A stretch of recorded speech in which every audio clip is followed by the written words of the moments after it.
Russia దెబ్బకి బిత్తరపోవడం అన్నటువంటిది America వంతైంది. Iran వాస్తవంగా చాలా వెనక్కి తగ్గింది. ఎందుకంటే ఖొమైనీ ఎక్కడున్నాడో తెలీదు. ఖొమైనీ డైరెక్ట్ ఆర్డర్స్ ఏం లేవు.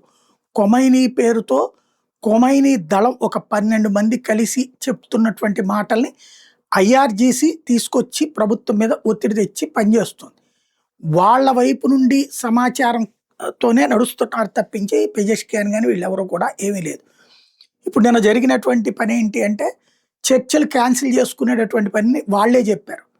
తర్వాత మళ్ళీ ఆ క్యాన్సిల్ అన్నటువంటిది వాళ్ళకెవరు చెప్పారు?